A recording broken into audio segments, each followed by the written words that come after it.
Here we go with another bonus podcast, folks. And this time it's from our show the weekend before Celtic v Sevco, when we spoke to Scott McDonald, Ciaran Kenny. We got a history lesson from David Potter, and a couple of friends came along to join us and share out their favourite Celtic Sevco or Celtic Rangers moments.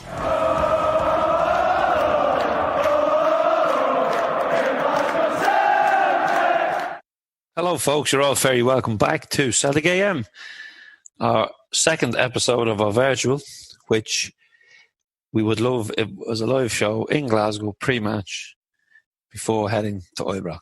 But unfortunately it's not, and we're still stuck in lockdown. But on a positive, we can now move more than 5k.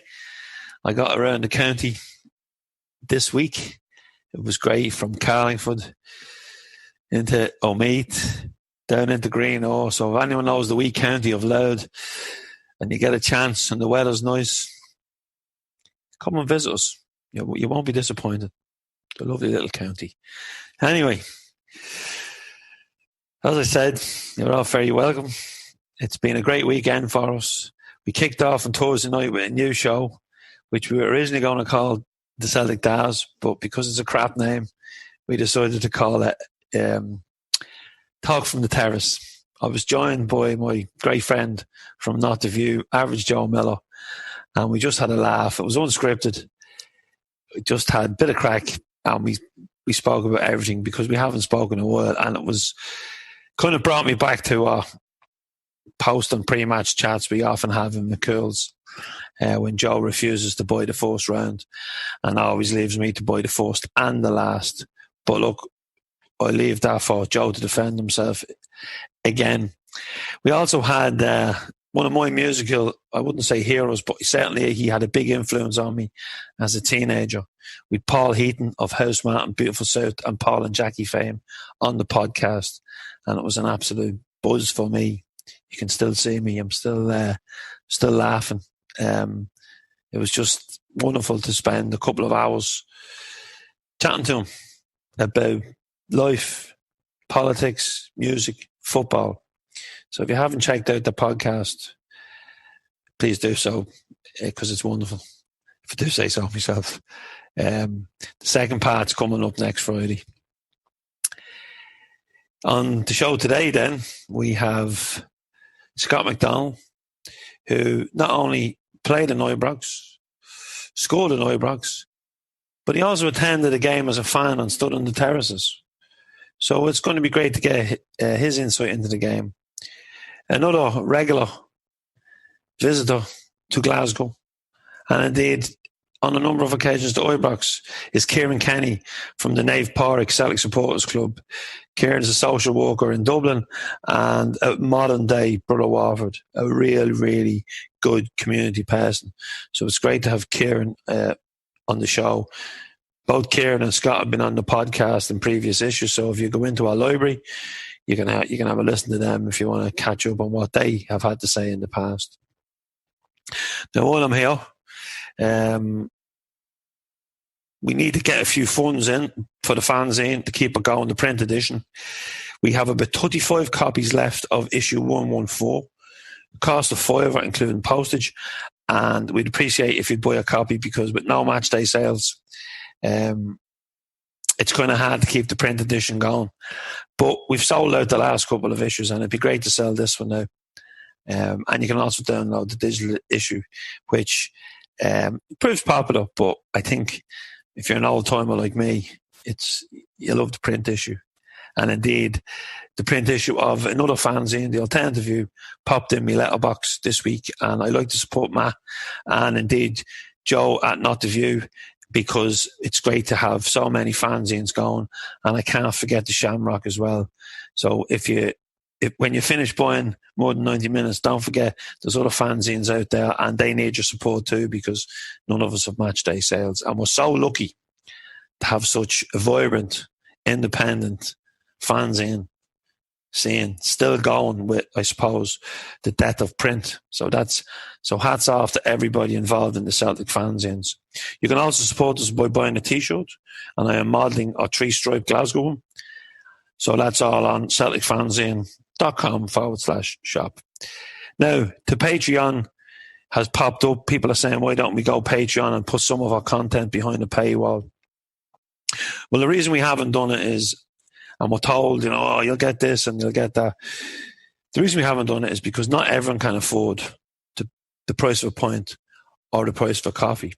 Some people may be listening to this podcast from a phone, homeless. So we want to maybe give something back to people.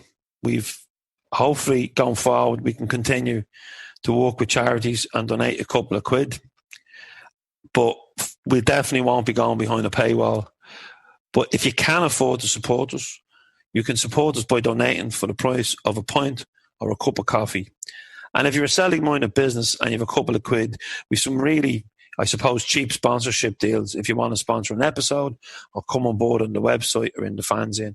And I thank everybody who has sponsored us so far or donated, because it's gone a long way towards rental costs, production costs, and distribution costs of all the stuff we do. So I can't thank you enough. And I'm sitting here in my own recording this, so it's kind of strange talking to yourself. But anyway, I think we've done a half-decent job with the first episode of Celtic AM, and I think we've mastered the podcast now. I think Roland's done a fantastic job. I think our listeners will agree, because some of the recordings haven't been great, and he's worked wonders with the software that he has. So thank you, Roland. And to Daniel, who is editing the video content now, I thank you very much. And to all the contributors to the fanzines, thank you for many, many years of excellent articles. And as I said, I'm working on editing 115 this week, and the content is quality as always. We're very, very lucky to have a broad array of writers from different backgrounds with different views, young, old, male, female. So thank you very much. Anyway, Ibrox, great when you win, terrible when you lose. Sevco killed the game as a spectacle when they took away the away allocation. And that goes both ways.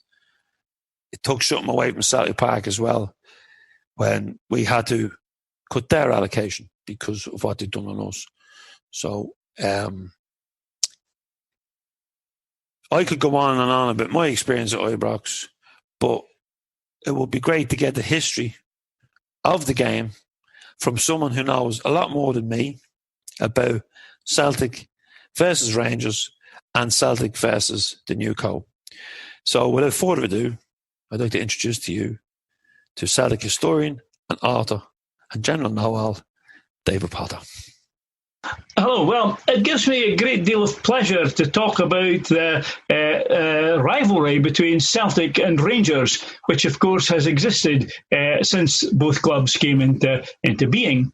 But the funny thing was that up till about the First World War, it is difficult to detect any great sectarianism between the two sets of supporters. That sometimes surprises me a little bit, and certainly there was no great animosity between the two managers, because Willie Mealy was a great friend of William Wilton, Rangers manager, who actually died in a boating accident in the Clyde in May 1920.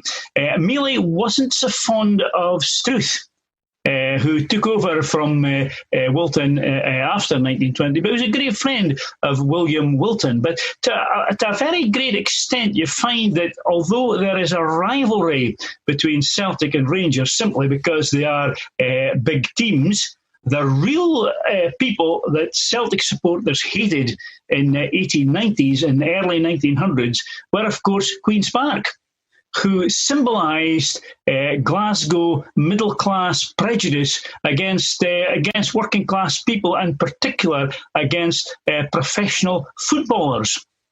So, if anything, it was Celtic and Rangers together, the supporters, against Queen's Park. And there is a particular myth that really needs to be exploded. And it has occurred in several books. And I really get annoyed when I read this, about the 1909 Hampden riot, I've heard the word sectarian and religion used in the context of the 1909 Scottish Cup final riot. No. In fact, what that was, or what it started off being, was a protest against there not being extra time. It was commonly believed that Celtic and Rangers would draw games first time in cup ties. They certainly did that several times in Glasgow cup ties to get another big gate. And that, of course, was why they were called the Old Firm. That was why they were called the Old Firm, the firm being, as it were, a firm, a company in business, and they were Old Firm, and that's how they worked together to gain their money. And the 1909 Scottish Cup final started off by being a protest against them being denied extra time after the second cup final of 1909, and we're asking them to come up for a third one. And of course, things just got out of hand. I think had it been left, they could have been calmed down, had been better policing that day, but it really got out of hand. And of course, young people being young people and a wee bit of drinking, and perhaps things got really stupid. But I would have to stress there was no sectarianism in that one at all. There was very definitely in the other one, the other Hampden riot of 1980, but that was a totally different matter altogether.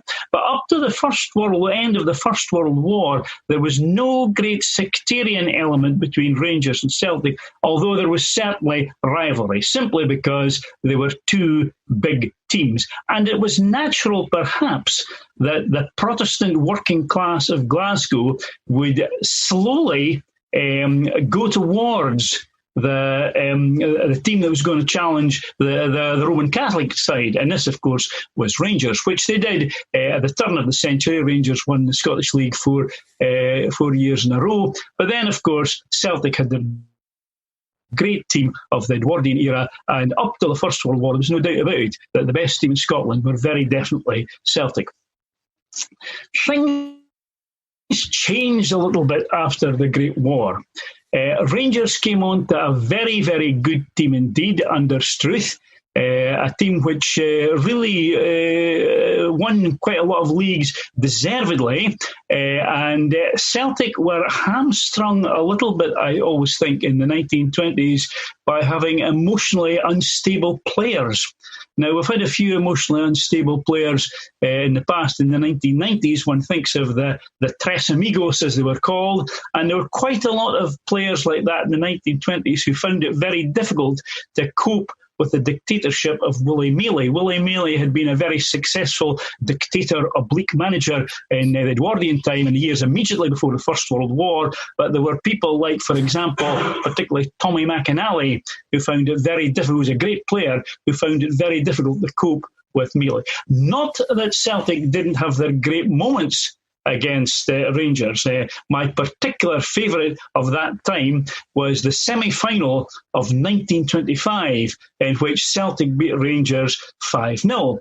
And if you don't mind, I would like to sing part of the song that they sung to commemorate this one. And you might be surprised when you hear the tune, because you might think that it is a Rangers tune. In fact, it's not, because we had it first. And it went after the 5-0 victory, we went, hello, hello, we are the Timaloys. Hello, hello, you'll know us by the noise. We beat the Rangers in the cup, was great to be alive. Not 1, not 2, not 3, not 4, but 5. And that was the song that they sang until well in the 1950s and 1960s to commemorate that particular victory. The only thing was, I said we beat the Rangers in the cup, was great to be alive. They tended to use a slightly different word, but we won't go into that. But that was a great moment when in 1925 Jimmy McGrory scored 2, Adam McLean scored 2, and I think it was Alec Thompson who scored the other one. It was a great game and was all masterminded by Patsy Gallagher. Now, Patsy Gallagher, of course, being himself Irish, he was able to play a wee bit, I think, on the superstitions of the two Rangers Ulster full-backs. because they were prone to believe this nonsense that Rangers weren't meant to win the Scottish Cup. As we know, they went 25 years without winning the Scottish Cup from 1903 to 1928, and it was widely believed it was because there was a curse on them after the Ibrox disaster of 1902. Unfortunately, the facts don't quite fit that one, because they did win the Scottish Cup in 1903, but loads of people were convinced there was a curse over Rangers, and that's why they could win the Scottish League and the Glasgow Cup and the Glasgow Charity Cup, but they couldn't win the Scottish Cup. Eventually they did so in 1928, beating us 4-0 in a very, very comprehensive victory for Rangers after Michael John had sunk his famous penalty. And then, of course, we come to 1931 and John Thompson. Now, it would almost have to happen in a way, almost as if it was meant, that if there were a place where a Celtic player was going to be killed, it would almost, you would feel, have to be Ibrox and have to be against Rangers. It was, of course, a total accident.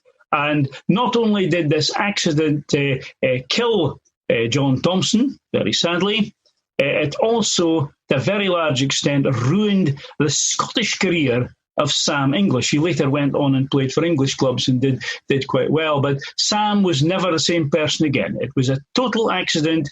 His knee went into Thompson's skull, which apparently was thinner than what normal people's skulls were, and Thompson died of a depressed fracture. What was very interesting about that was the way that the players and the supporters all came together. The funeral was held on Wednesday afterwards at Carden Den in Fife, and the day before that there had been a celebration at the United Church in Glasgow, the United Presbyterian Church in Glasgow, and it was attended by both Celtic and Rangers players and Celtic and Rangers supporters, so much so that Peter Wilson, who was meant to be reading a lesson at the service, couldn't get in. There were so many people there, he just couldn't force his way in. Davy Meiklejohn of Rangers was there, however, and he read the lesson at that church. And that brought the Celtic and Rangers supporters together. It didn't last long, but it showed, as happened indeed in the Ibrox disaster of 1971, that sometimes the people who support another team aren't necessarily your sworn enemies. They are just people of perhaps a different heritage, a different tradition, a different persuasion, and who support someone else. But it would have to be said that for a long time after 1931, after 1925 really, Rangers really had the beatings of Celtic more often than not. They did beat Celtic 8-1 in 1943, 1st of January 1943. That's not really counted because, of course, it was the middle of the Second World War when Celtic had a very, very poor team, and Rangers had been able to keep their men in reserved occupations, with one or two exceptions, rather like Milne had been able to do for Celtic in the First World War. He was able to keep most of his players within the distance of Glasgow, where they could play. But Rangers were a good side, 1940s, even after the war, and so on, and well into the 1950s, until, of course, we come to the League Cup final of 1957. When Celtic beat Rangers 7-1. Please forgive me if I burst into song again, because after this famous 7-1 victory, Celtic supporters started to sing in the style of Lonnie Donegan, piling on the agony, piling on the style. That's what Glasgow Celtic have been doing all this while. 1, 2, 3, 4, 5, 6, 7 ways to make you smile. Watching Willie Fernie putting on this style. And the next verse, it's exactly the same, except you say Charlie Tully, and then you can say Bobby Collins, or you can say Sammy Wilson, or whoever you want. But that was the famous 7-1 victory for Celtic against Rangers, League Cup final, 1957, October the 19th, 1957. Sadly, I was just a wee bit too young to get to that game. I wanted to go, but my mother decided rightly, well, I was only 1957, I'd only been 9-year-old, that I was maybe just a wee bit too young to go to Glasgow to see that big game.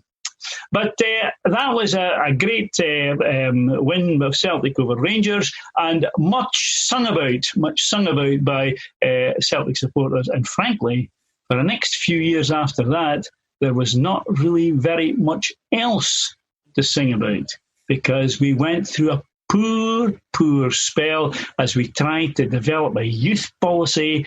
We had some good players, but frankly, we weren't really like it until, of course, Big Jock arrived. In particular, the 1963 Scottish Cup final was the one of the famous Hampden walkout, when Rangers scored the third goal halfway through the second half, and the Celtic end at Hampden just evaporated. It just went home. Said nothing and just went home. And this was all the more distressing because on the Saturday in the first game, Celtic had at least held their own. Billy McNeil had a great game. Frank Haffey in the goal, the much reviled Frank Haffey, also had a great game. And once or twice, towards the end, a wee chap called Jimmy Johnson, and the left winger was a man called Frank Brogan. Once or twice they might just have won the day on the Saturday, but on Wednesday night, it was the following Wednesday actually, it was a week on Wednesday afterwards, Celtic, I'm afraid, just collapsed. But 1964, September the 5th, 1964, ironically the anniversary of the death of John Thompson, that had nothing to do with it, Celtic in the rain beat Rangers 3-1. And that proved to me that we could do it. And incidentally, that was the day that I heard the Celtic fans singing that song about Willie Fernie, putting on the agony, putting on the style and so on. That was the first time I ever heard that one. But we beat them 3-1. We then very sadly lost a League Cup final to them in October of that year, particularly painful, that one, because 10 days previously, Harold Wilson had won the general election for the Labour Party, and it was now believed that things were now going to change. And the same way as Labour took over from the Conservatives, so Celtic could take over from Rangers. But sadly, it didn't quite work out that way. We played well enough. Jimmy Johnson missed a chance. Bobby Murdoch missed a chance. A good penalty kick claim was denied. And Rangers in the second half just nicked the 2 goals and we lost 2-1. And that triggered a really very sad few months in Celtic's history when we went to Ibrox on New Year's Day. Jimmy Johnson got sent off, and by middle of January, Celtic were going nowhere. Until Bob Kelly suddenly admitted that he'd been wrong all along. And it might be an idea to bring back as manager a man called Jock Stein. Now, one of the things there's several things about this appointment. One was that Bertie Auld, who came back to Celtic a week or 2 before Stein was actually appointed, he claims that he knew that Jock Stein was to be appointed the manager of Celtic. And that was the reason why he came back from Birmingham City. And the other one, of course, was the religious issue. It's widely believed, not least by Jock Stein himself, that one of the reasons why Jock didn't get the job in 1961, when perhaps he should have got the job because he'd been looking after the youngsters and so on, was because of his religion. If this was so, it proves what a fool Bob Kelly was. Because, of course, the Celtic supporters immediately took to Jock Stein once they started winning.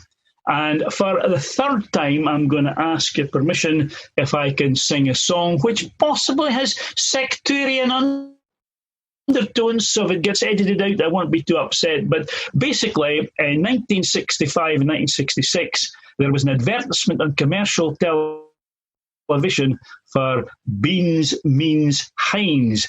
1,000 housewives every day pick up a can of beans and say, Beans means Heinz. Now, the Celtic supporters adapted that one to 1,000 Catholics every day throw their rosary beads away and say, Steen, Steen, Steen, because Jock Steen had become the manager of Celtic and his religion had absolutely nothing to do with it. And of course, Celtic just took off. And the interesting thing was just how often Celtic beat Rangers. Not only did they beat them on the football field, fairly obviously, and my favourite cup final probably that I myself have seen may well be the 1969 4-0 Scottish Cup final, which was a real rout of a game. But I think more importantly, Steen beat Rangers in the moral high ground, particularly as far as religion was concerned. And this came to view in the 1976 to 1977 season. Now, in 76 to 7, neither Rangers nor Celtic were doing particularly well. Rangers had been defeated by, I think, Aston Villa or Birmingham City, perhaps, someplace in the Midlands, after which their fans had rioted. It was one of these Saturdays where the Scotland team where the squad was there and they didn't have their full team. But anyway, their fans rioted. And Willie Waddle then made the rather bizarre statement that things would be all right because we would now be willing to sign a Roman Catholic, which they'd never done up to now. They in fact didn't do so, at least not for a long while. But in the immediate aftermath of that, Jock Steen then went to sign Alfie Conn. Now, Alfie Conn had played for Rangers. He was now with Tottenham Hotspur. He was getting fed up with Tottenham Hotspur. Did he want to come back to Glasgow? And of course he did. And when people questioned us, how would a former Rangers player playing for Celtic and so on, how would this work out? Jock Steen said just calmly to the press, well, I consulted several of my players, notably Danny McGrain and Kenny Dalglish. Now, most people realise that Kenny Dalglish, Danny McGrain and Jock Steen himself, they all had one thing in common, and that was where they were likely to spend or not spend their Sunday mornings. And it was a way in which Celtic, once again drove a horse and cart through the bizarre and foolish sectarian policy that Rangers employed from 1920 until 1989. And that, of course, was when they signed their... there was all sorts of jokes went around about how Rangers wouldn't play a Catholic, except they did one day play a Catholic, but he beat them 2-1. There was all sorts of jokes like that went around Glasgow. But then in 1989, they did sign, I wouldn't say he was a very good Roman Catholic, but he'd certainly been brought up as a Roman Catholic. And his name was, of course, Maurice Johnston, who a detestable man and deserving of names like Judas and so on, as far as Celtic were concerned. But the thing about that, as far as Celtic was concerned, forget all about his religion. It was the fact that Celtic were taken to the cleaners by Rangers because they had paraded Maurice Johnston with his Celtic scarf as if he was going to sign for Celtic. And he had made the famous statement about, it's the only club I ever wanted to play for. And that was before the 1989 Scottish Cup final. I think it was the day before the 1989 Scottish Cup final. Johnson, of course, couldn't have played for Celtic because he hadn't signed. And Celtic won that game. Joe Miller's goal. You'll possibly remember that one. And they paraded him with a green-white scarf, but he hadn't actually signed. Next thing we knew, that deal was dead and he'd signed for Rangers.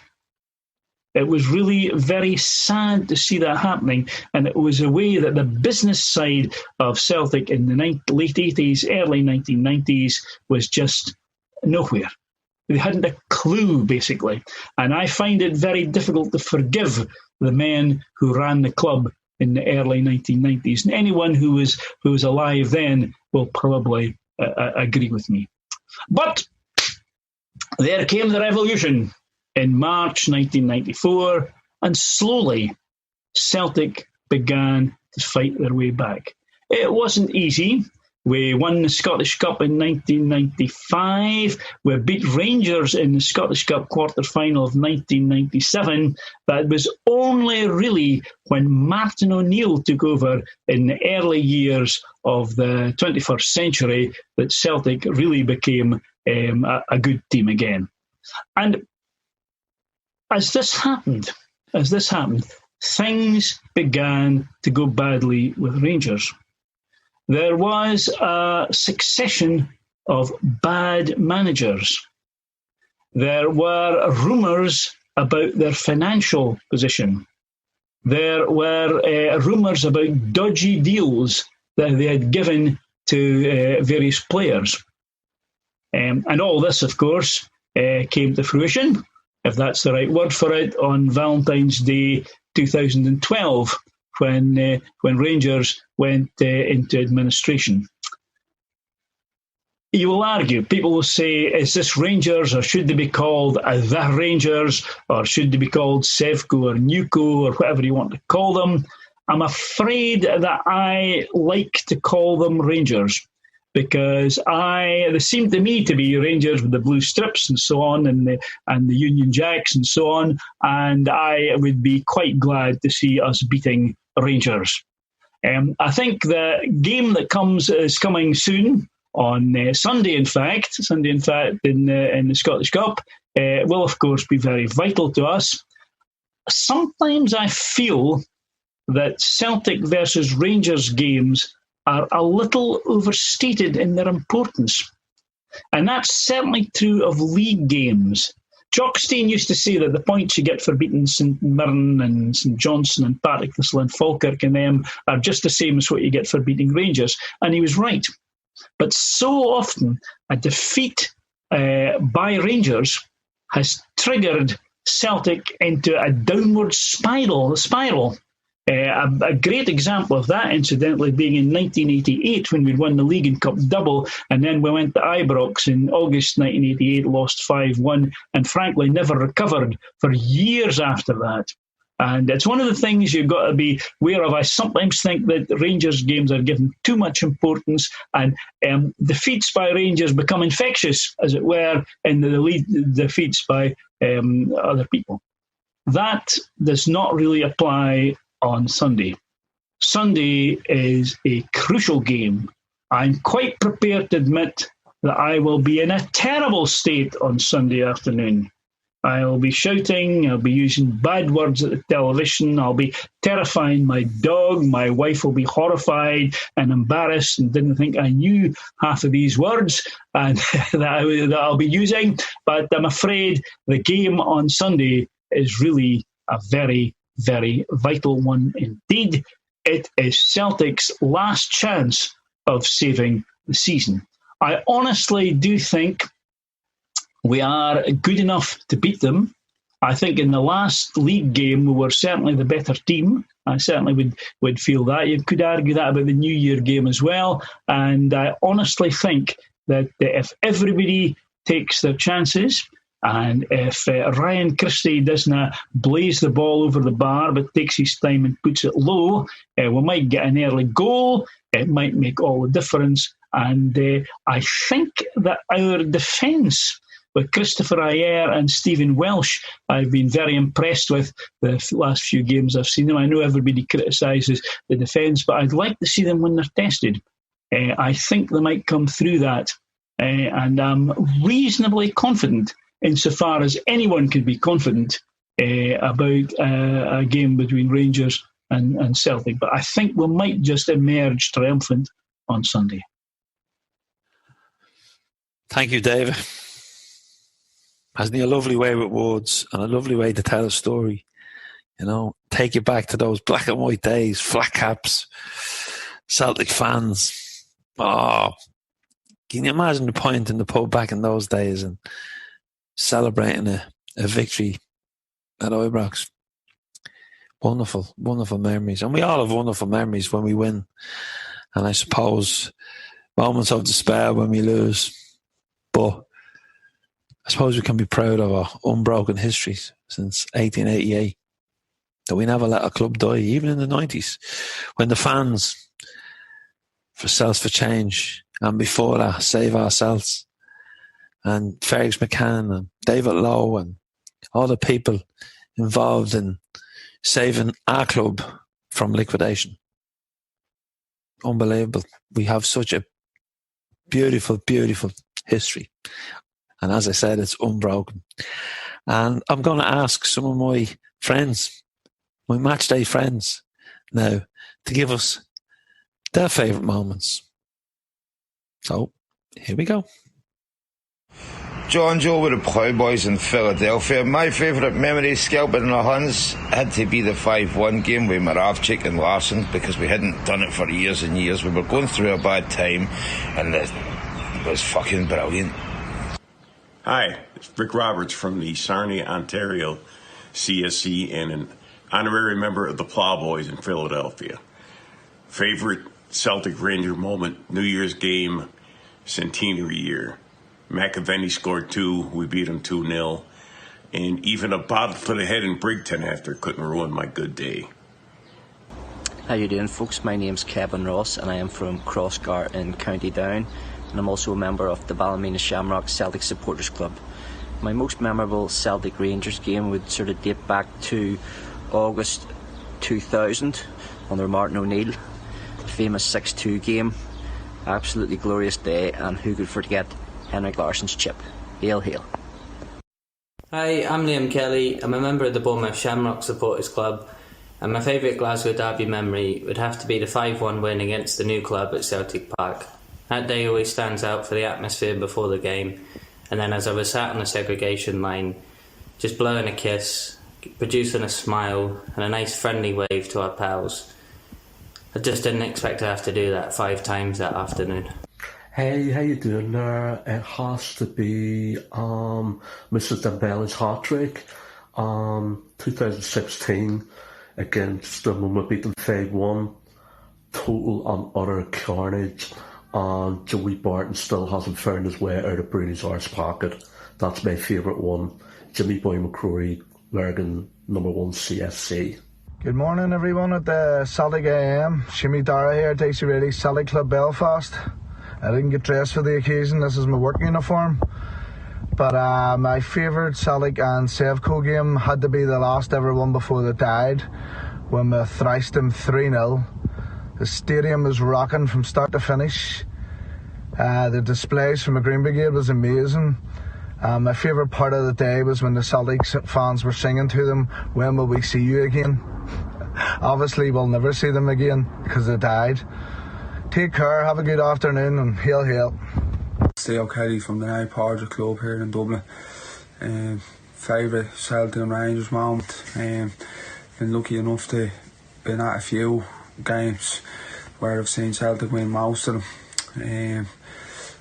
One that I'll mention is probably the 5-1 Dembele game. The game as a whole was brilliant, and the trip with Milish and the lads was even better. But the one that'll stick out most and live long in the memory is the 3-2 game against them in Celtic Park in April 2008, when Scott McDonald scored twice and Barry Robson scored the penalty. It was actually my first trip to Celtic Park, and it was a school trip, believe it or not. But just the whole thing, as soon as you step into Celtic Park, it just takes you away. And obviously the significance of that result, because we've obviously went on a couple of weeks later to win the league. So hello, I'm Kerry. And I'm Lucas, and we're from Strabane. We're members of Legion 7 Celtic Supporters Club. And our favourite Celtic versus Sevco moment is from Sunday, the 29th of April 2018. When I did NASCAR and walked Celtic onto the pitch, where we beat them 5-0 with goals from Edward, Forrest, Roderick and McGregor, securing our 7th league title in a row. One we'll never forget. Hail, hail. Up and My name's Average Joe Miller, not of you fame. My favourite Celtic moment beating Rangers before they died was every single one of them, I think. Yeah, every single one of them. Loved it. Well, it was great to hear from you, but I have to say, I can't wait till we all get back together. And I think I speak for everyone, till we all get back together in the pub, whatever pub we go to before games or after games, and can chat about life, football, Celtic winning and losing. And isn't the chat in the pub brilliant? Isn't it much better than being on social media where you don't know who you're talking to or you don't know who you're answering back? And when you're sitting with your mates, you can't argue. You know, no matter if you haven't... I don't know much about tactics and I don't know about, styles of play in certain plays. What I know is from watching football, standing on the terraces, I was a crap footballer. So for me to say they should be doing this or that, but I have an opinion. But I love that opinion when I'm with my mates, because like, if you say something stupid, they'll just tell you to shut up or cop on. And I love that. And I miss that. I really do. It's part of match day experience that, I've always said Celtic is more than 90 minutes, and it's about the club, it's about your mates. And talking about mates, one of my mates who I met through Celtic is Ciaran Kenny, and it was wonderful to have Ciaran chat to me, because I suppose Kieran's a bit of an anorak when it comes to Celtic. He's also dedicated to his supporters club and running that bus and getting people to and from Glasgow. Getting them up on the bus, maybe 4 a.m, back to Dublin by maybe midnight. Dedication. But so many friends are made on those chariots to Glasgow. The boat, anyone that's travelled on the boat knows the crack that is on the boat. And coming back from a Rangers game, I remember coming back in the slow boat and we'd won. I think it was early in Martin O'Neill's time.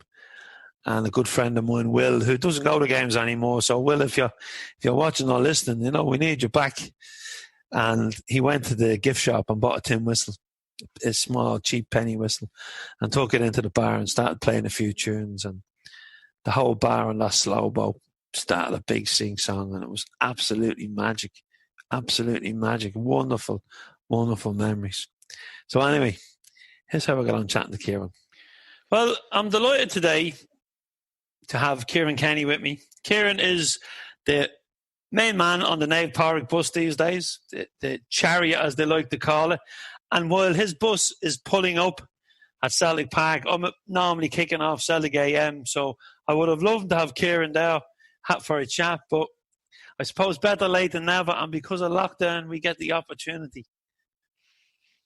Yeah, delighted to be here. Certainly, I'm a lot less stressed, I'd imagine, than if I was to rush into the door into yourselves, having travelled 8 hours or so from Dublin, our usual 4 a.m. departures. But listen, better late than never, as I say. Delighted on Celtic AM. Delighted to have you, Ciaran. We had you on the podcast and we had a great old chat and a great reaction. The podcast is, thank God, people are liking what we're doing. We're trying to get a good mix of guests on between fans and maybe a few people that have done well for themselves in the arts or on the football pitch for Celtic. But yeah, we're getting a bit of a good collection of people. But anyway, look, you on that bus, it's famous that you are the man for the top 10s, top 10 goals, top 10 players, top 10.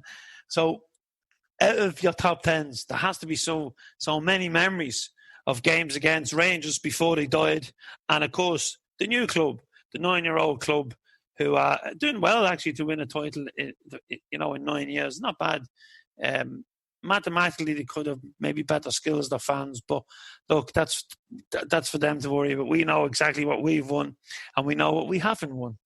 So, Ciaran, if I take you back to maybe Ibrox, Celtic Park, Hampden, what's the ones that stick out for you? I suppose some of the ones that stick out negatively would be the defeats in the 90s. One particular one actually that sticks out, and it has very much came to the fore, actually, the conversation I had with somebody earlier who asked me a question around when I was most disappointed. Was this season with the 10 obviously not happening? Was this the season we're most disappointed following the Celtic? And I said, no, probably when I look back, the season we didn't stop the old Rangers doing the 9 was the season 96-97. And I remember kind of around mid-January or so, we got the offer of tickets to, myself and my dad, offered tickets for the league game in the March. And it was the day before St. Patrick's Day. And ultimately, we got beaten 1-0 that day. And the bus was actually bricked on the way home. And those on the chariot will probably still remember it today. It was just a horrible day at Celtic Park. The Huns had ultimately won the 9. And I think we missed our ferry on the way home. And I remember coming in probably about 4 a.m. exhausted. My dad said, we're never, ever going again. My late mum, who was Celtic mad but never watched a game of football in her life, looked at me and she says, she says, don't be minding them poor old Huns. She says, sure, they don't have Mary in their lives, God rest. She was a woman of great faith. And I remember just looking at it. It was a wonderfully light moment on, you were 15, 16 years of age. Celtic was everything then. And I'll never forget that. She just looked, don't mind them poor old Huns. Sure, they don't have Mary in their lives. That would be one now from a defeat perspective that would massively stick out. Just that sense of devastation. I think there's a lot of learning this season where a lot of people, there's such doom and gloom, and there's a kind of a collective sense amongst a lot of people that the club is really going to struggle. We're in COVID. There's a lot of uncertainty around finances of the club. But you know what? That day, the club and we looked gone. You know, there was a sense that this juggernaut the Rangers have is going to go on forever, and it changed very quickly. And I wrote a small piece in your own magazine. I do remember another thing of that day that jumped out, and it was the time where we would have parked in Nuneaton Street. All the buses did. And I getting on the bus after the game, and there was that silence. We've all got on a bus after defeat, and you're met with this silence, which is the complete opposite to what we tend to use of your image of a bus hopping and stuff. But there was graffiti outside the bus, and it just said, Celtic FC, we shall rise again. And it just stuck with me. You know, I pulled away, and that sentence, I quietly just kept it in my head. And 3 weeks later, it was over. We were beaten by Falkirk in the Cup. I tell you, I thought to myself, well, the fella who wrote that graffiti now was a lot more optimistic than me. But lo and behold, 12 months later, we go and stop the 10. And we've had a kind of a wonderful run of the last 20 years. So certainly, sometimes it is true. Sometimes it is often darkest before the dawn. Yeah, and we had Jackie Meaton on the podcast last week, Ciaran, and you know, Jackie had seen the 9 in a row, and he'd been to a European final before he emigrated to Canada. And like, when I used to hear all the stories, especially some of the brilliant stories that are told on the boat, some of the older boys are just, you know, the great storytellers. You know, the stories with the cattle boats and the cattle getting off the boat before the fans, and you know, bits and pieces. And you'd hear them talking about Lisbon, and you'd hear them talking about the 9 in a row, and you know, great players like Billy McNeil and Kane Dalglish, and you know, we were going through some barren times, and I could never have envisaged that I would see 9 in a row, and I certainly didn't think I'd get to a European final, but we did. And we also done that magnificent quadruple treble, which you wrote a great piece in the fanzine about. So, like, we've really enjoyed it. Since the Newco have come back, you know, I suppose the writing was on the wall maybe when we played them in the League Cup. We could see they were improving, and maybe we were going back. But, you know, when you think to the Dembele, you know, demolition of them, and you also think of Eddie coming off the bench in Ibrox when we're down to 10 men. These are wonderful, wonderful memories, and recent years as well. No doubts about it. The League Cup, will you touch on? I thought that was very special. I unfortunately had seen us play the old Rangers, I think, 3 times in cup finals, and we've been beaten in every one. So I'd never been at a cup final when we beat a team called Rangers, and that was special for me. And I actually remember walking out that day with the rain piling on me, and I thought of all the guys who were there in 92 when we played the old Huns in a semi at a pissing rain Hampden Park. And what I often think was probably 92, if you maybe look at, there was a sort of 93 cells for change took up shape. 92 was probably the lowest point in the club's existence. You know, there was a real sense of helplessness. We have a semi-final against the old Huns at Hampden. The rain teaming down.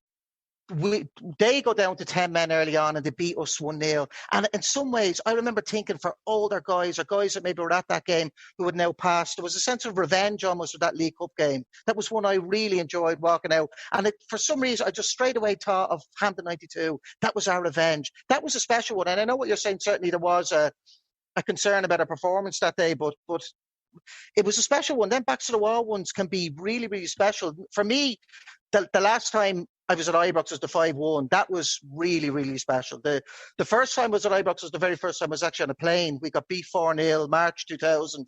We would go to lose the league by 21 points, and you said, this is gone. Again, there was that sense of complete helplessness. Martin O'Neill comes in, and the rest is history, as I say.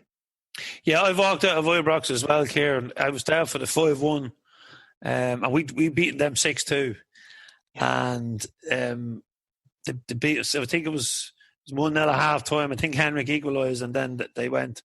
And I always remember, like, the next day, the newspapers, Dick Avik had said in his press conference, because we'd gone on the Vale straight after, so we hadn't seen anything. But on the way home the next day, he'd said, now maybe we will bring a video out. And I just found, you cheeky bastard, because we'd brought out the 6-2 video.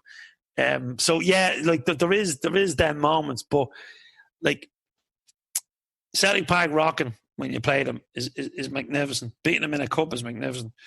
But when you beat them in Ibrox, and that stand, the Broomloam end it's because if you can kind of paint the picture for people that maybe haven't been to a game in Ibrox, before the game, everyone's on the roundabout looking who hasn't got a ticket, and all the usual heads are there, and they've a ticket, they've a spare ticket, but they're just waiting for someone to come up. So if you meet someone that hasn't got a ticket, you're saying, look, hang by him there, and you say, look, if you've hang spare, you give him a ticket, and the people I'm talking about. There's 4 or 5 always have a couple of tickets.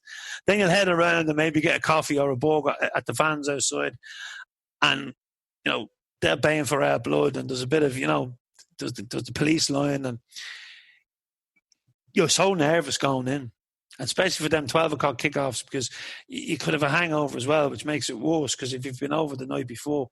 But you go in, but when you score, like I remember Lee Griffiths behind us. I remember Wayne Rooney at a game in Ibrox when Keane was playing, and Keane was outstanding that day. It was probably the best game he played for us in a short time. But when that ball goes in, and the back of that, it's like it's shaking, and that you've come to their patch and you've turned them over, and that's one of the highs of the season, going there and turning them over. But when you don't do it, it's gut wrenching coming out, and having the triumphalism. Yeah, I definitely think the huddle for me is at Ibrox, and that Bloomin' Road stand is the moment for me where you're probably most alive, just adrenaline course in every vein of you, that it's raw, it is football at its rawest. And I was fortunate enough to be there that Martin O'Neill season I touched on, the 3-0 day when Lubo got 2 and Henrik got his 50th. I was there then. The following season we won 2-0. Alan Thompson, who's been a great guest of yours many times, got one of the great Celtic goals at Ibrox, and I was there probably the best of all in many ways as a beach ball derby. I was a student in college. I'd been in Boa Vista. I'd come back and scraping pennies together, got offered a ticket on the Friday, and if I was to pick 4 or 5 days of my time following the Celtic that was most magical, I would certainly go that Thursday morning from the Charter to Boa Vista to coming back to Sunday at Ibrox. That was special. I then went on a barren run of about 12 or 13 games without winning. I used to bump into a friend of both of ours, Vincent Doherty, often, and we had this sort of sense we were both a hoodoo. And I remember the morning of that 5-1 game where under Brendan Rodgers' season, walking down Union Street and seeing Vincent and going, oh, no, not you again, and I sort of vowed after that 5-1 going, I'll never go back. I said, it doesn't get any more perfect than that, because I'd been at so many bad days that was a day I just walked out, and I didn't have a drink after for a long while. I just soaked it up and thought, we've gone there, this place where the first time I had been, we'd been beaten 4-0. We've gone there and won 5-1. I remember walking out that 4-0 and going, we didn't even get a goal. What would it be like to see to get a goal? That to win 5-1, it was the ultimate. But you are right. It's from a Celtic supporter's perspective, it's probably when you're at your rawest. It's certainly, it's the game that is the one where you don't sleep a whole lot the night before. It's raw. I think the new crowd have killed that to a certain degree with the 800s. That it isn't the same. And I think that goes as well within our own ground.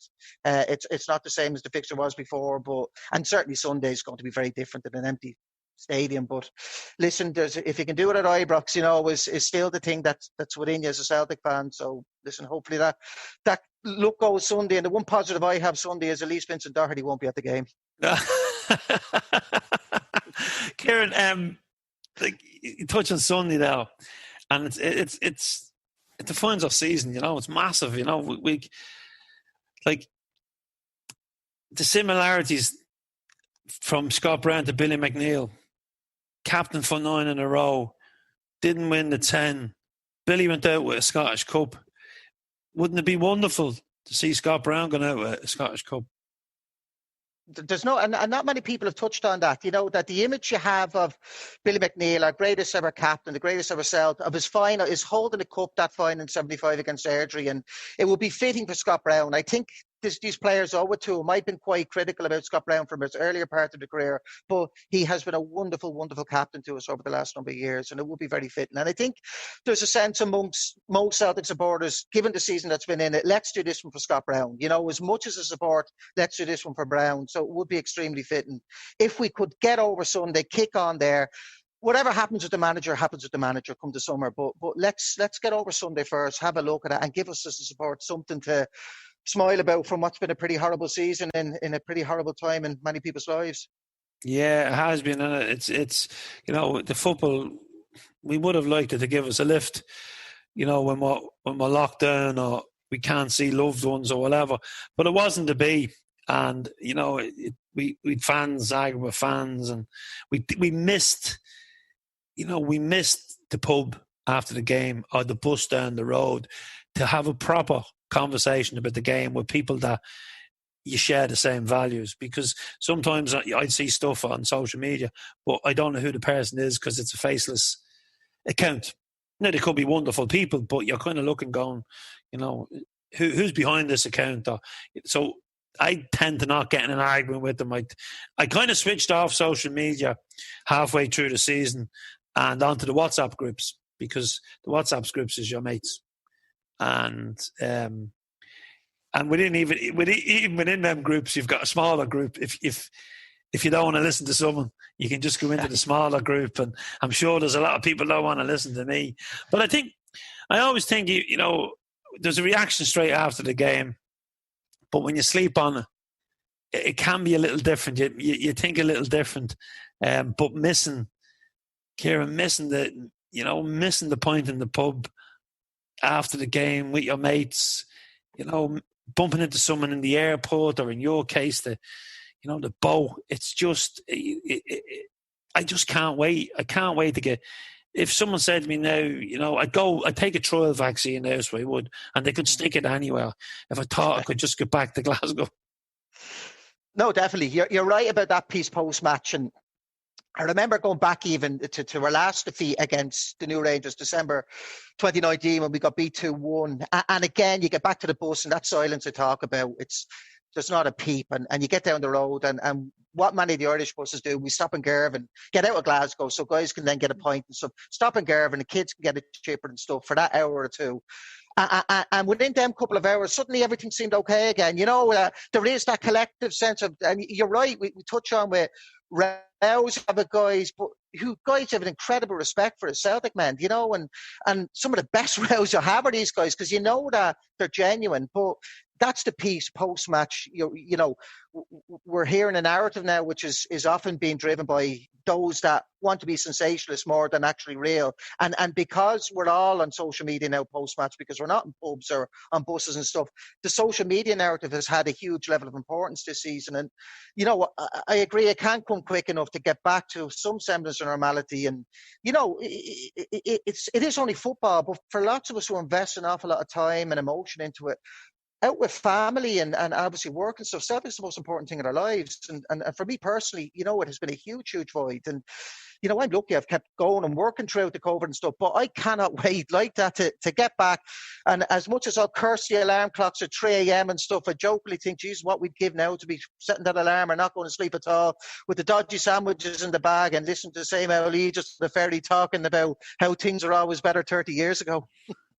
Yeah, and like when you talk about, social media and the advances in technology, when the cup final, the lockdown was over for about 2 weeks, and we'd arranged to go to a pub in the middle of nowhere in Grangegeeth, in the middle of nowhere for a bite to eat and a couple of pints. I think it was 6 of us, and we went in and we were socially distant, and it was kind of the inner circle of the Margaret's. It was all my kind of close mates that I'd been going to games with since the club formed, and we watched the game, and Eugene was the close to me, and the penalty shootout, and he was telling, "Oh, have faith," and even when they got to 2-2, he was, and he's normally the one that's not, but I was kind of panicking. But match was over. They put on, whatever Premier League game was on, they put it on straight away. So we headed up to Kevy's. He has a bar at the back of his house. So we headed up there to watch the trophy presentation and to have a few more drinks. And we all went to go on our phones. But they didn't work, So I said, what's the story with the Wi-Fi? It doesn't really work in the cold weather or something to that effect. So we had no phones. But we had a wonderful night and we had a wonderful conversation. That's what's been missing. But it would have been even better if we were in Glasgow. But we weren't. But, take out social media, take out, all the hype, take out the daily record, take out all the bullshit that goes with it. There's 11 men against 11 men. There's 8,000 of us used to be in Ibrox, or 8,000 of them in Celtic Park, There's 11 men on the pitch, or sometimes 10 or 9. But it's down to them then. As fans, we go to the game, we have our passion, we have our point. But at the end of the day, Ciaran, there's 11 men taking to that field on Saturday or on Sunday now, whether there's fans in the ground or not on the ground. And they owe us something. And they owe themselves something because they're better players than they performed this year. What I do, there's professional pride involved, where no doubts they owe us something. And, you touched on earlier, no matter what pub, it could have been the best pub in the world you were in, it could have been the greatest food, nothing beats being there, and we touched earlier on the ferry, and anyone who's travelled on the ferry and stuff will know that moment when all the buses depart the ferry on the road from Cairnryan to Glasgow, and you just see a convoy of 10, 12, 15 buses ahead of you, and in that moment, it's like we're an army. It gets that feel. There's nothing like being there. And these players seriously owe the support big time. We stumped up. We've never, as a support, been found wanting, and I think this season has been a season for gap, but they owe us something small to give it some level of positivity. And it needs to start on Sunday. Let's look at Sunday, and then we'll take it game after game after that. But what's left? 6-7 games this season, I don't know, taking into cup games and stuff, and by God, you're right in that. Not every one of them, but a large cohort of them have left themselves down professionally massively over the last number of months, and we've something small to salvage, and there's a magic with Celtic in the Cup. I know you David Potter on before, who's the Scottish Cup is Celtic's trophy, and wouldn't it be a fitting way for Scott Brown to end his time lifting that trophy? And as I touched on with the Billy McNeil piece, that's the visual image I have of Caesar's last game, and as his time with Celtic is holding that cup against Airdrie in 75, and I just think it'd be a fantastic ending for the Bruni. An awful shame nobody's going to be there, but let's end the way it should, and the way it should end for him is holding that cup in May.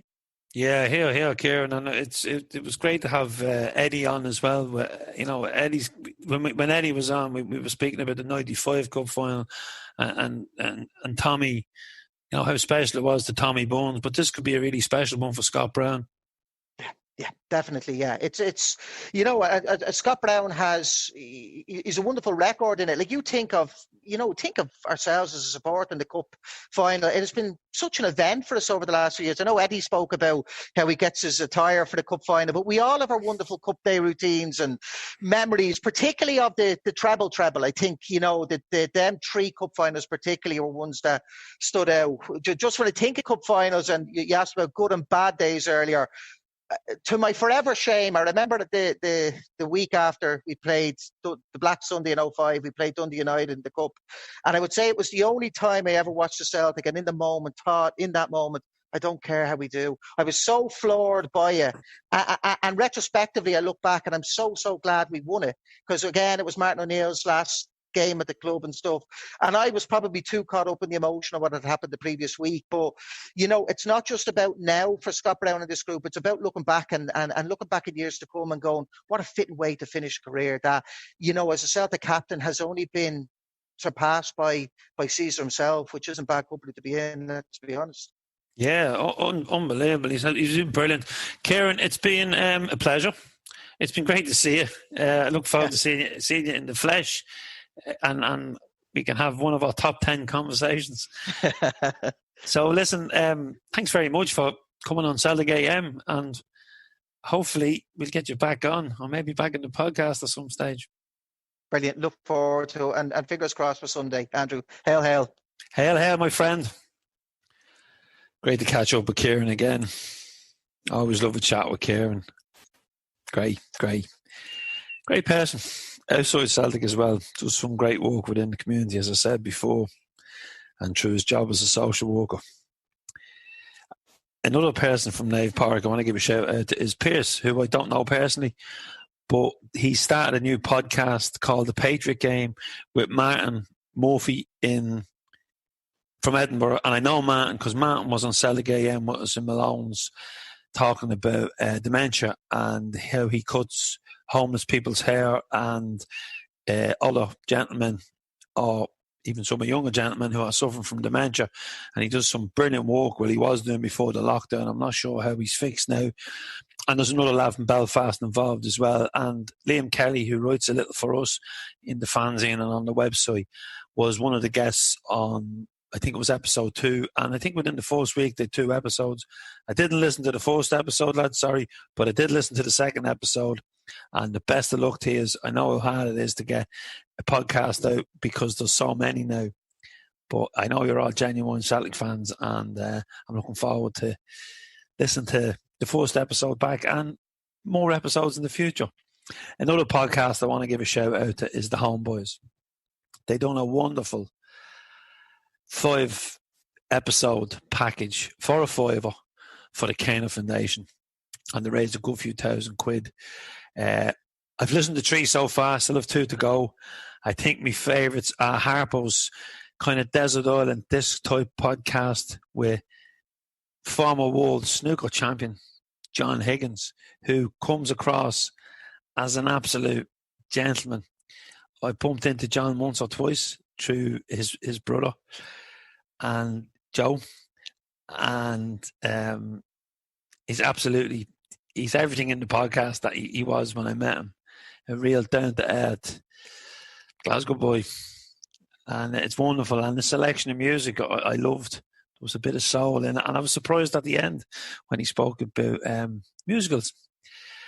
And I think his kids are involved in musicals. So if you get to check that podcast out, I'm not sure if it's still available, but I'm sure if you contact the boys and you donate a $5, they'll send you on the package.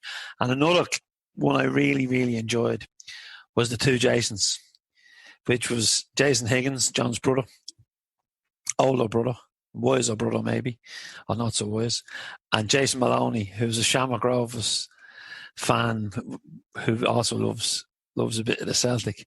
And I want to just say get well soon to Jason Maloney, because he's been suffering from COVID, and we want you back writing for the fanzine, you lazy so-and-so, because your stuff is always magic and always well received when we stick your articles in, but they just come too rare, Jason.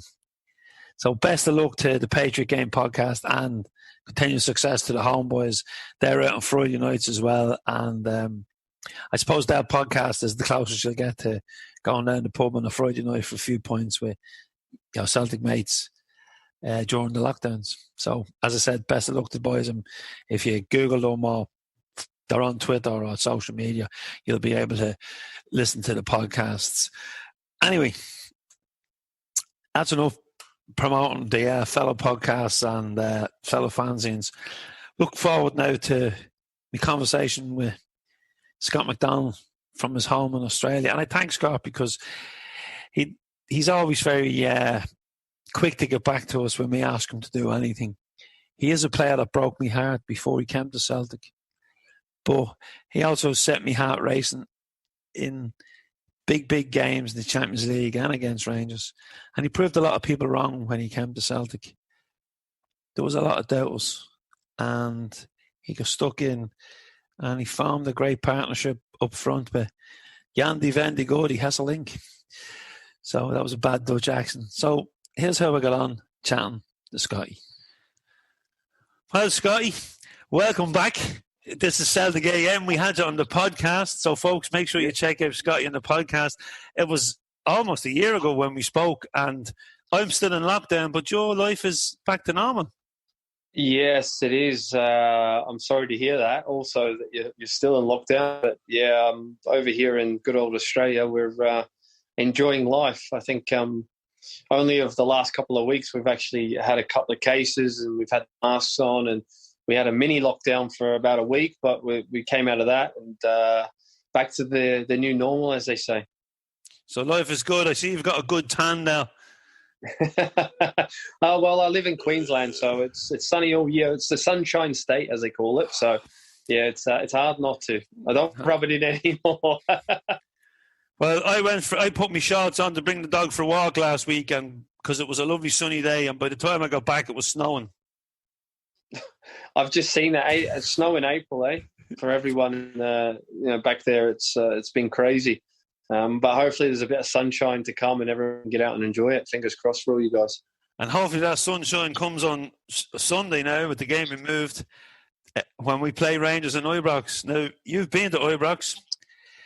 You've scored against Rangers and you've lifted a cup, which was the League Cup against Rangers. Now, Scotty, I've seen you on the pitch and most of the viewers will have seen them games. But what I really want to get from you is I want to get what's it like in the build-up to these games, the pressure. Are you looking forward to it? The team bus, the atmosphere, and maybe what's it like for the players who weren't brought up in a Celtic way? Look, I think they're fortunate this time round. Obviously, being a one-off game as well and playing at your rival's stadium.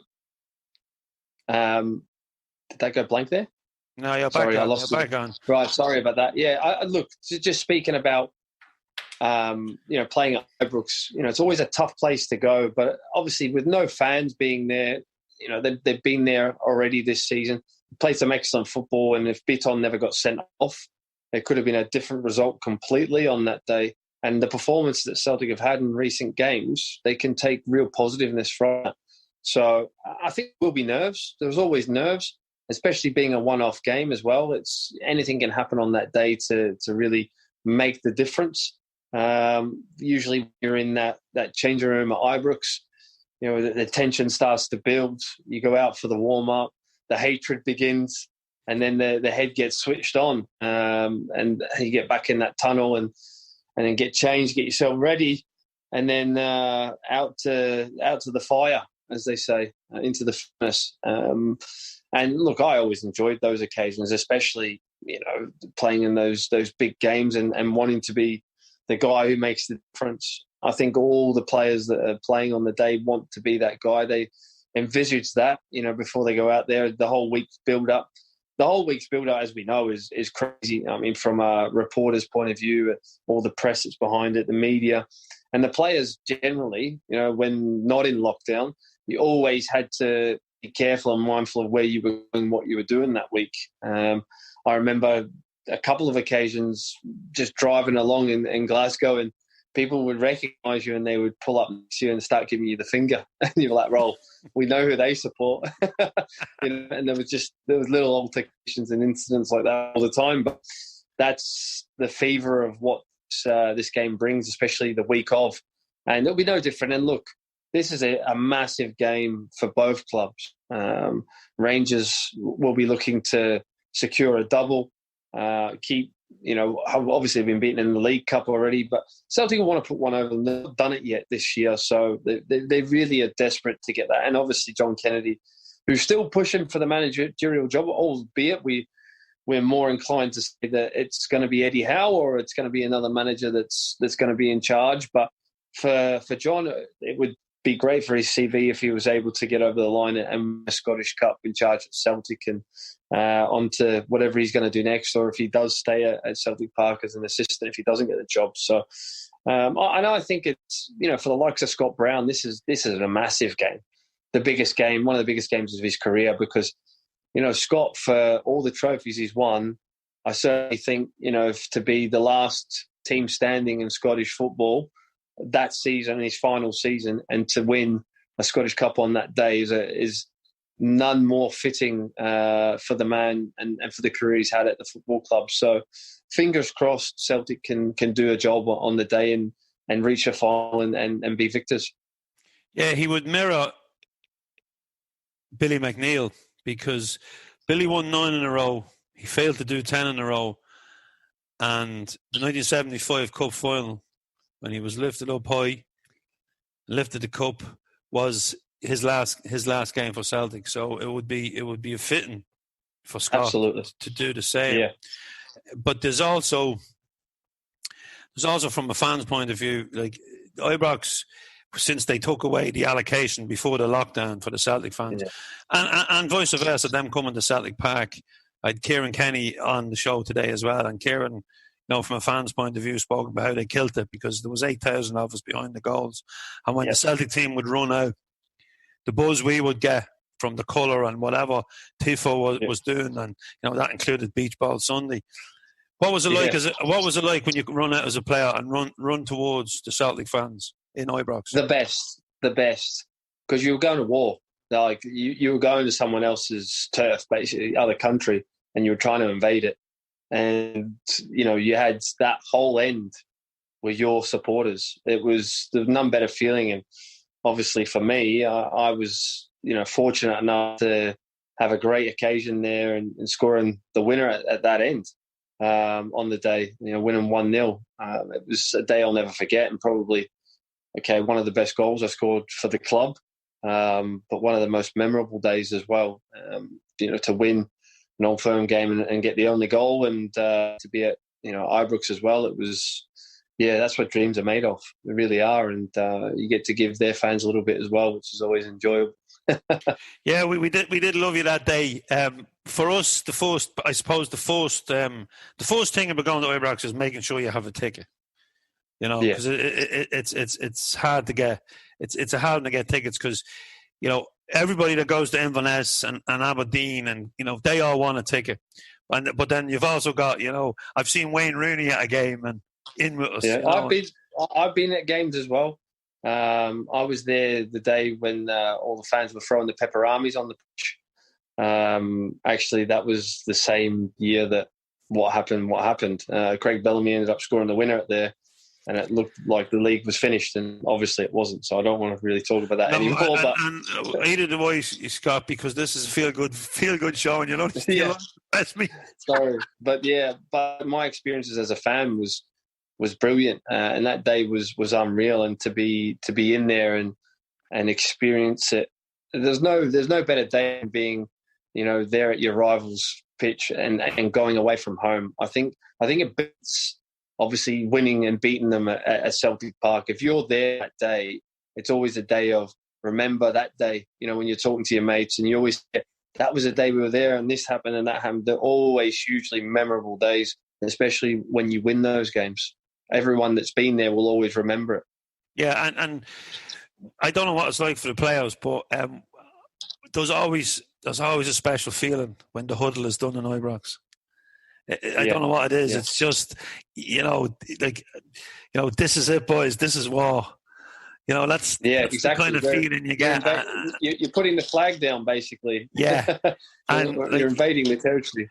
Like your goalkeeper, Arthur Barrage, Arthur would just wind them up so much. Cult. Arthur had cult status with us.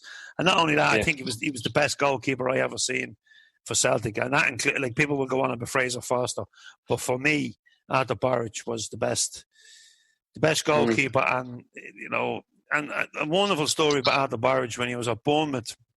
I got an email from the secretary of Bournemouth, wanted to know how someone in the club wanted to subscribe to the fanzine. And I'm going, So I sent out the subscription details. We got payment, and I posted it to Bournemouth Football Club. No name, no. And I got a picture back with Arthur. They emailed me back a picture with Arthur for getting the fans in. And I just thought, this is quality, because years before that, we'd had him on the cover, and the slogan was "Blessing yourself is not a crime," because he was getting half for blessing himself.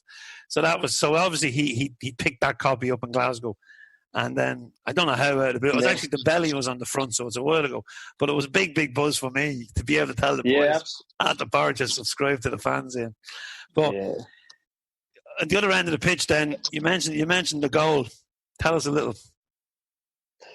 Look, I just remember it getting flicked on by Samaras at the time, by Sammy, and I had Broadfoot pinned, and it just came to me nicely on my chest. The one was flicked on, and I was always one when I played with the centre forwards to tell them, and Big Yam was the best at it. It was like, if you're going to flick it on, just flick it on backwards. Then I know exactly what you're going to do. Don't be flicking it to the left or be flicking it to the right, unless I'm making a run and it's obvious and you can visually see that. Otherwise, I'm always going to be behind you, right? And I want you to just flick it on like that and then spin and try and be available, or else I'll try and roll. So it was just that perfect occasion where Sammy's done that. He's flicked it and then he's rolled it one way, and Broadfoot's been caught probably on the wrong side of me. And as soon as I knew I had space. And for a split second there, it took an eternity just for the ball to drop to the perfect height for me to be able to hit it.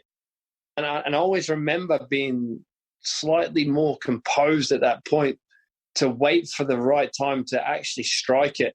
And I couldn't have hit it any sweeter. It was just, there was no chance, for the guy who's still in goal for them, who we know is an excellent keeper.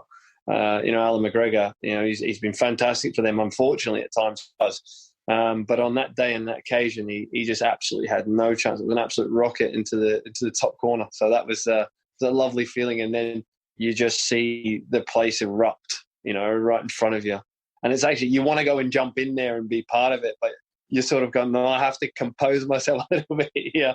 I'm going to get into trouble. So, but it was a great feeling. And then obviously at the end, the celebrations, as always, when you win a game at Ibrox, and you like to rub salt in the wounds, and it's fantastic to do that with your own fans. So, hopefully we'll have those occasions back, soon enough again, fingers crossed. Yeah, look, we to take away the tickets from us was it was a low point. But I was at the game when we hammered them in Ibrox, and the directors all stayed.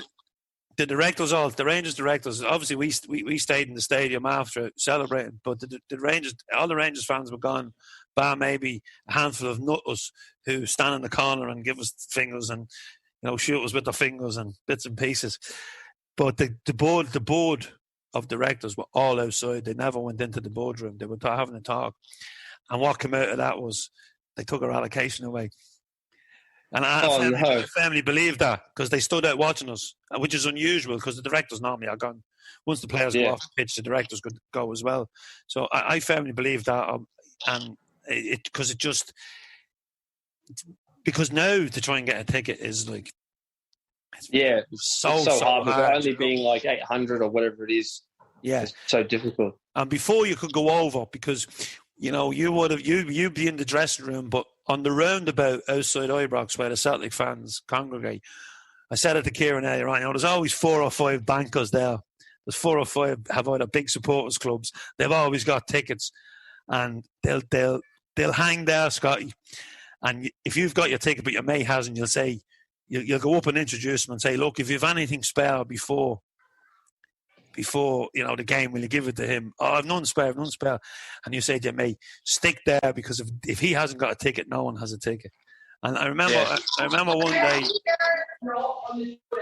there's the family in. Yeah, the family's just come through the door. Say hello to them. It's crazy time. I'm on a recording, guys. Right? leave me be, please. Right, shut the door. Sorry about that, Andrew. No, that's brilliant. Sorry, that's everyone. Brilliant. That's a live and exclusive. Just back from football training.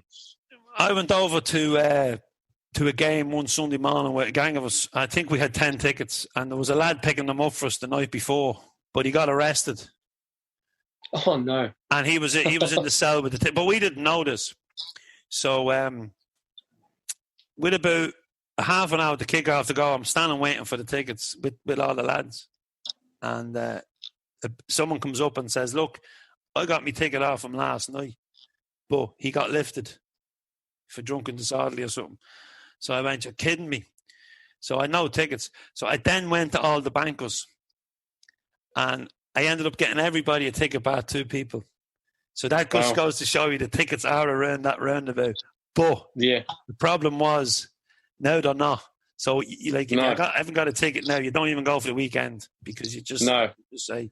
But now another game, Scotty, that I want to ask you about, and I'm just going to get the team up here. I could probably give you it. Right, go on. The League Cup final.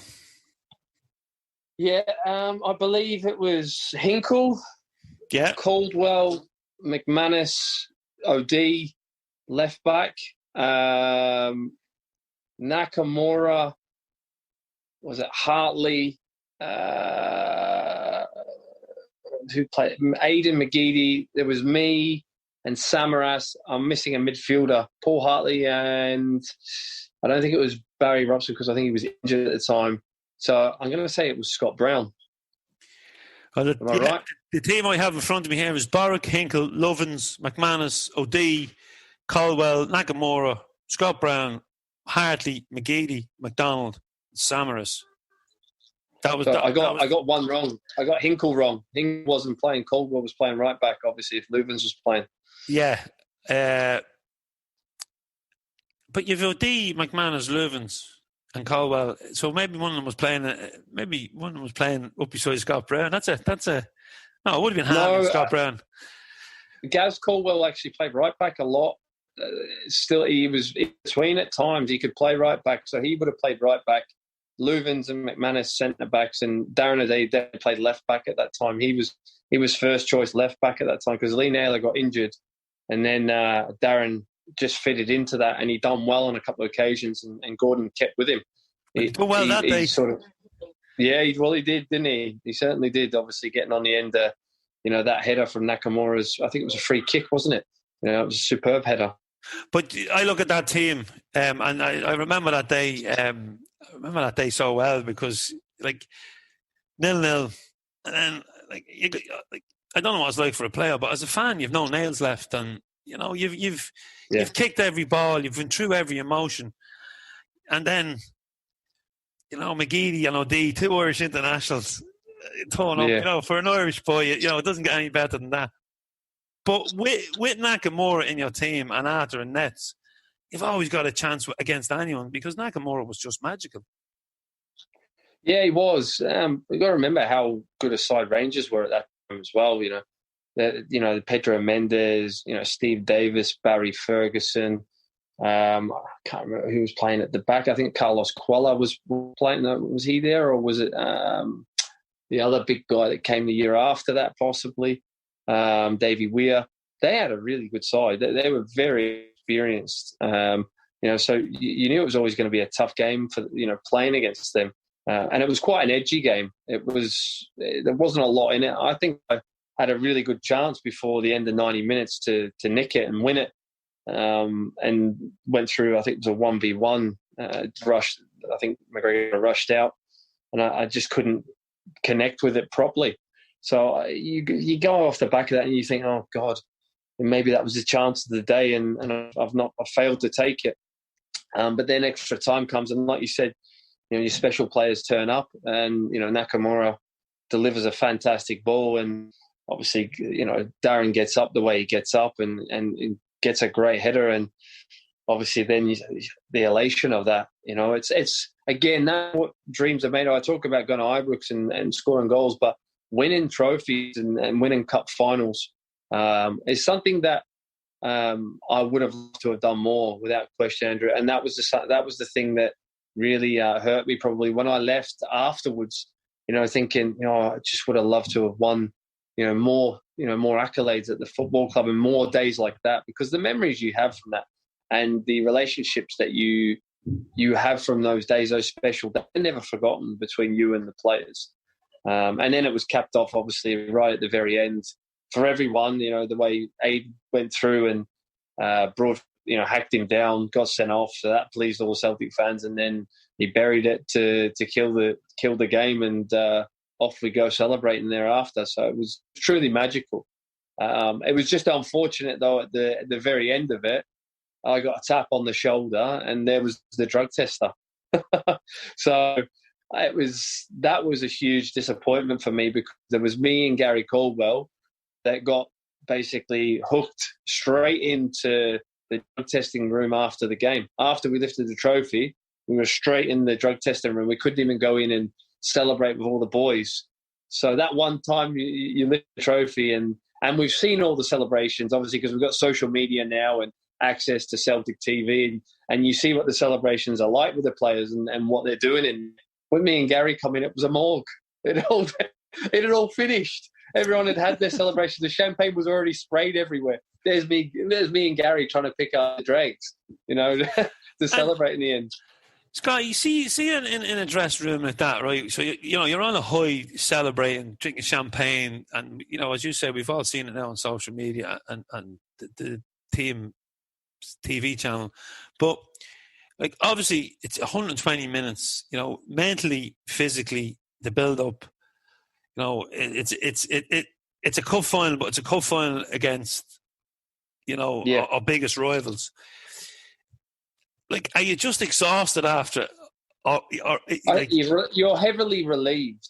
You're heavily relieved because of the pressure of the situation and what it means to a lot of people, and the expectations as well. And if you don't win it, how that will go down and how everyone will feel about that. At the time, that's all you can think of. There's not, there'll be a next time. That never goes through your mind. It's just a disaster, and you want to go and hide in a cupboard in your house somewhere for a week until the next game comes along to try and get over that agony. And also at that point as well, which didn't actually end up being the case, but you're thinking it's a psychological blow to either side, whoever loses it. With the title race in the hands it was, we were ahead, I don't know how many points, if it was 4 points or if it was 7 points going into that game. And then you go and beat them in the cup final, and you're thinking, right, psychologically now, we've got them. They're dead and buried. But again, that was to our own detriment. We let ourselves down that year by not picking up the points that we needed to win the title, and we handed it back to them. And that was the disappointment that season at the back end. We lost it on the last day, the reverse of the season 4, and we were in the box seat.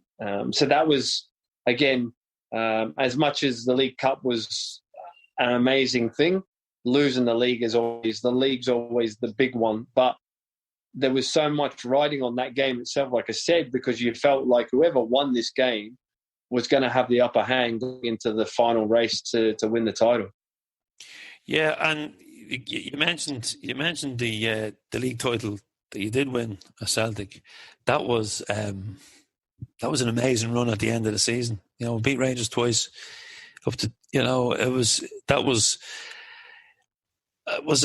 a big Jan scored. The header.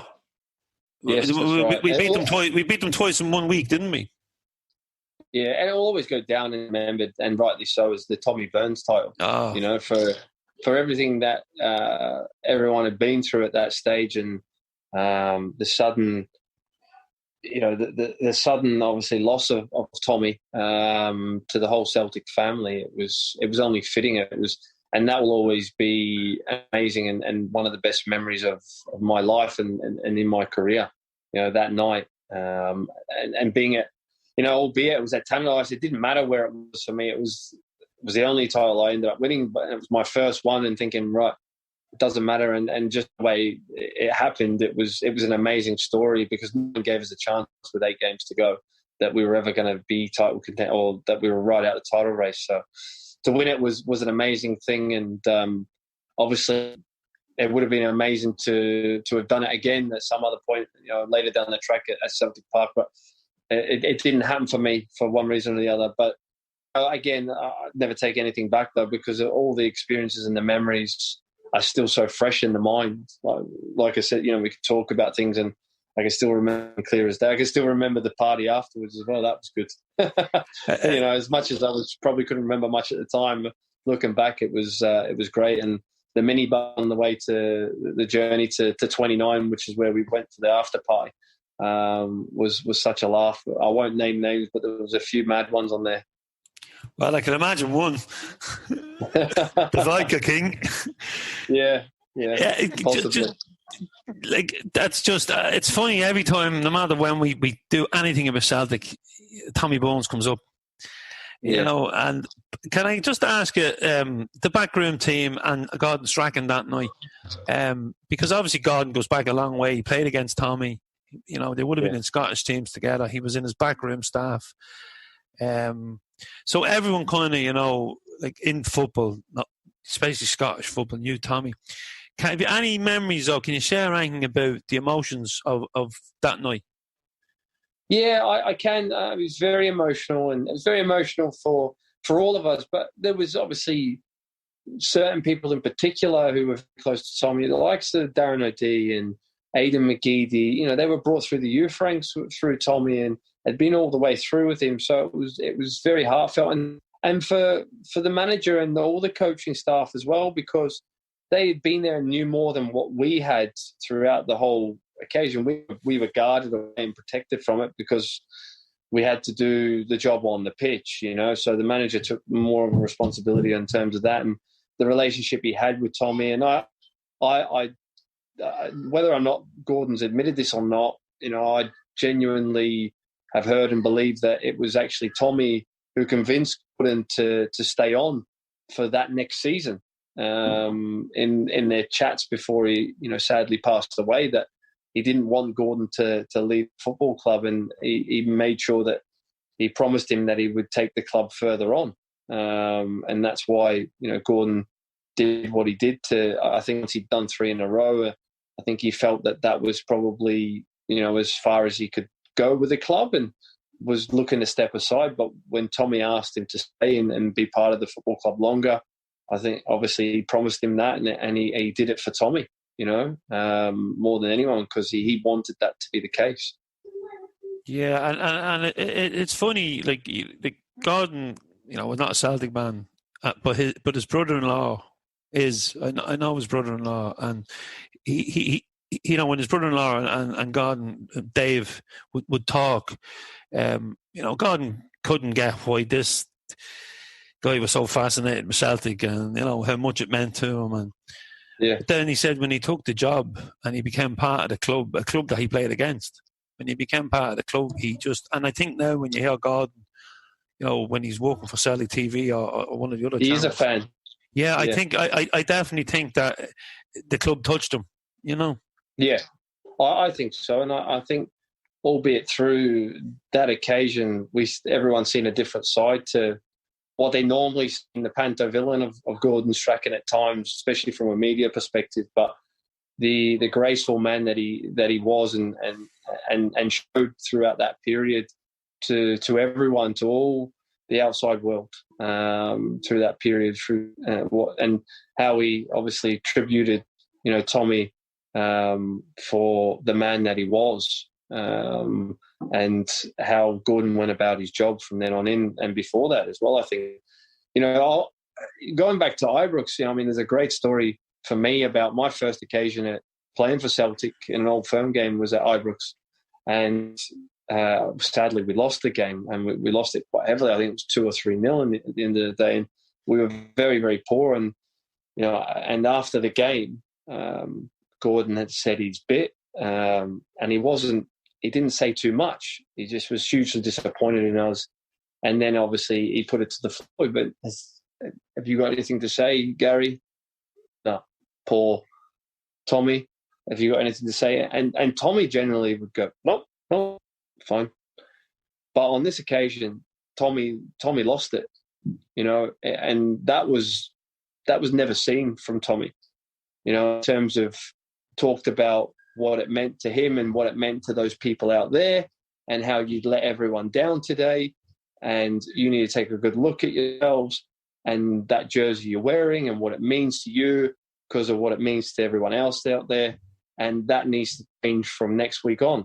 And it was, along those lines, not word for word, but it was like, someone hitting you go, Jesus Christ.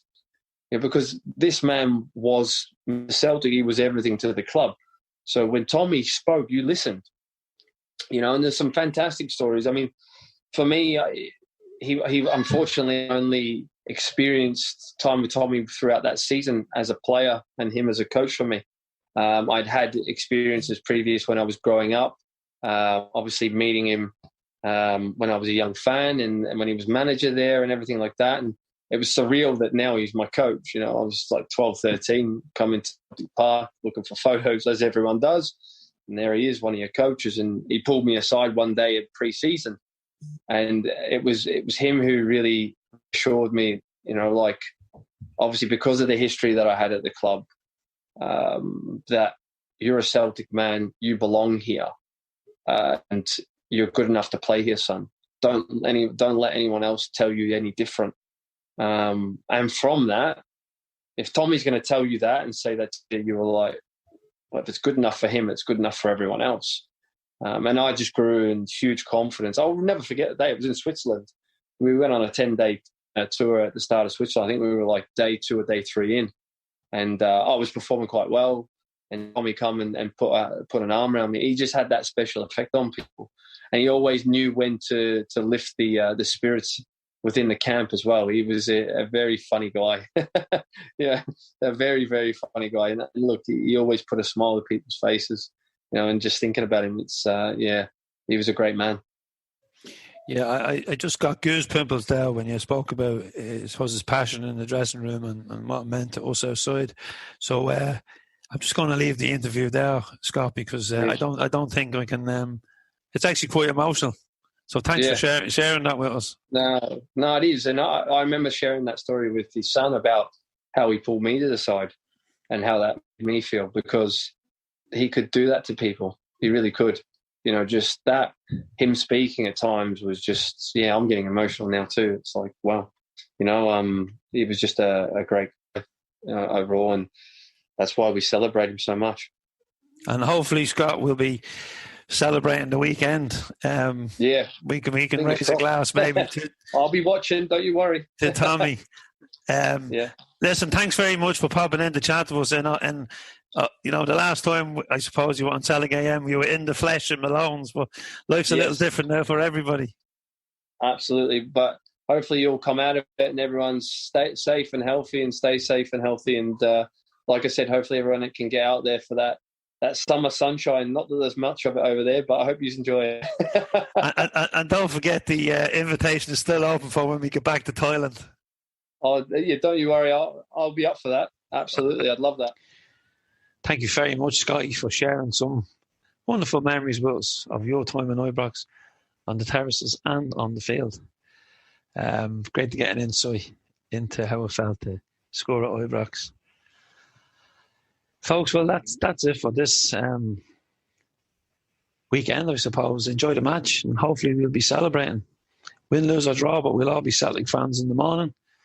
Thanks to everybody who took part, Ciaran Kenny, all the Celtic fans, David Potter and Scott McDonald, and to you for watching or listening. If you want to support us, you can do so by visiting CelticFans.com, where you can become a member, subscribe, buy, or donate for the price of a pint or a coffee. We thank you all for your support and for watching. We play out now with the Blarney Pilgrims, 200 miles from home, and it's lovely to play out with them, and a wonderful video it is too, with some wonderful banners from the old Breaks clubs in it. Because the Blarney Pilgrims have a big connection with Nave Porrick and the bus, and this song is about all those long hours spent travelling to see Celtic on the bus. So folks, keep the faith and stay safe and enjoy the week. And don't forget to check out the podcast with Paul Heaton and our little From the Terraces with Joe Miller. Thank you.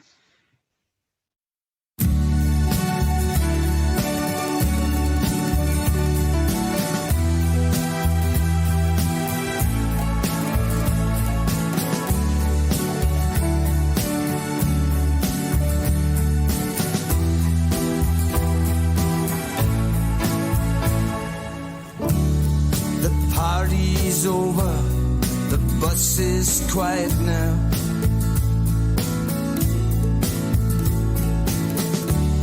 The duty free's no longer going round.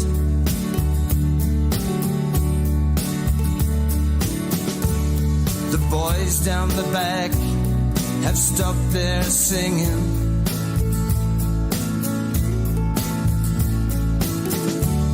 They're trying to get their heads down.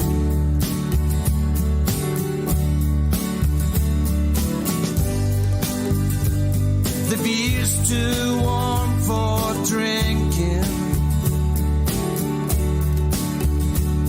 and the coffee, well, it's way too cold.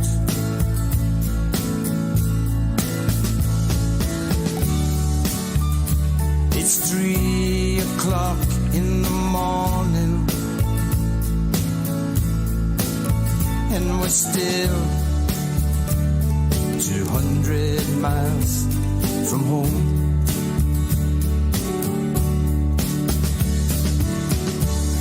It seems like we've been on the road forever.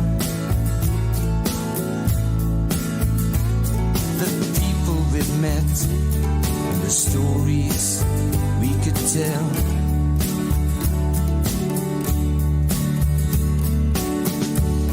But it's been less than 48 hours since we bade Govan Hill a fond farewell.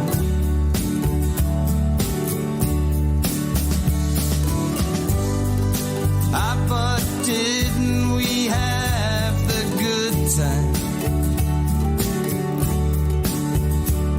There's nothing like going with the sons on the road.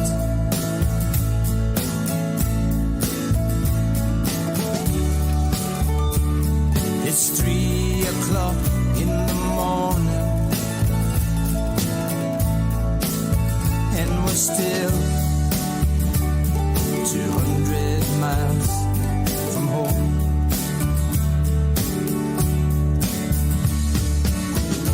Ask the driver, would you please turn the tape to the other side? And Christy Moore singing John of Dreams will be our lullaby.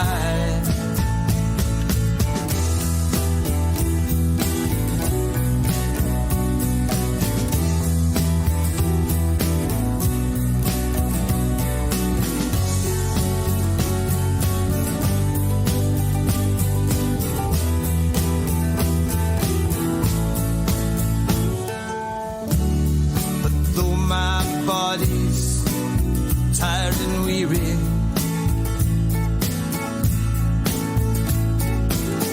and I've spent all the money for my rent.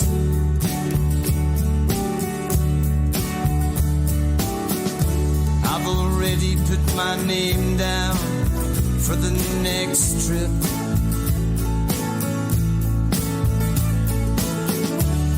I wouldn't miss it for the earth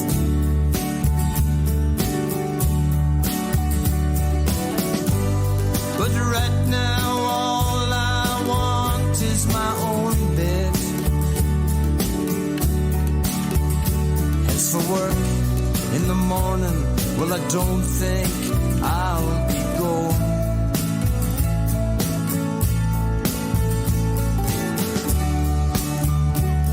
It's 3 o'clock in the morning, and we're still 200 miles from home. Ask the driver, would you please turn the tape to the other side? And Christy Moore singing John of Dreams can be a lullaby.